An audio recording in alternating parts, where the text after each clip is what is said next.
Okay, doctor, what do you think about the Malaysian aircraft?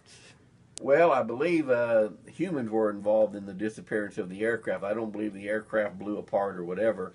And whether they crashed it in the ocean or landed it someplace safe, we'll find out sooner or later. Because the wreckage, if it landed in the ocean, things are going to float, and the wreckage is going to end up on a beach someplace. It's going to end up where people can pick it up from boats. So we'll see. We'll find out soon if there's wreckage in the ocean. But it looks, from the information I have to work from on the news media and so forth, it definitely looks like some humans hijacked the airplane or stole the airplane, whatever term you want to use. Okay, do you think, doctor, is it possible, like for a pilot and co-pilot, to make 777 disappear off the radar, like the whole radar? I would say so, particularly in that part of the country. There may not be much radar coverage, and if they descend to whatever altitude, they could probably safely evade the radar. And if the radar is looking for transponder code that they turned off and not painting the skin of the airplane, I think it'd be very probably an easy job to make the airplane disappear off the radar. I have no idea what sort of radars they have, and if military radars are used, and if the countries are going to tell us what their radars picked up and didn't pick up. So there's a lot of unknowns for a guy like me, and hopefully the right people are looking at all the data and can determine what happened to that airplane and positively come up with a solution.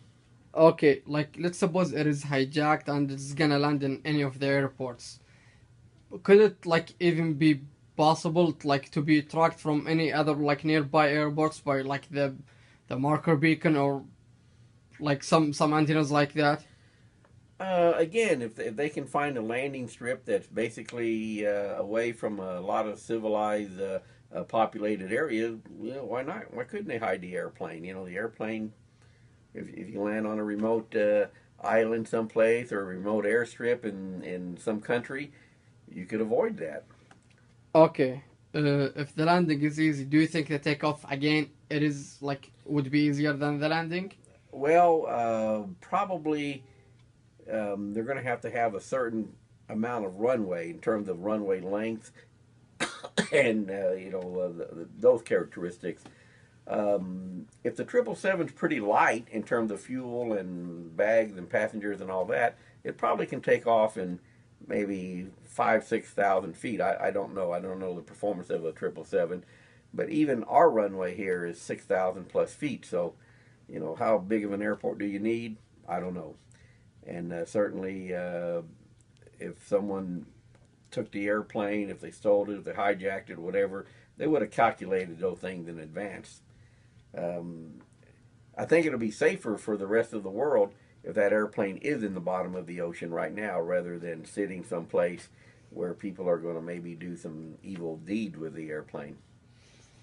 Thank you so much, doctor. My Much pleasure. much Just appreciated. my theories. And Believe me, it is valuable for us. it's maybe not even accurate because I'm only going by the radio and the TV, and Yeah, but still, I mean, you're like I would say the most experienced guy in here, I so don't know about it that. is valuable for us. But I think someone will figure out what happened to it. Hope so. I hope it is in the deep of the ocean. It'll be safer Yeah, for the it is rest of the safer. people. Otherwise, it could become a weapon. Yeah. Thank you so much. My pleasure.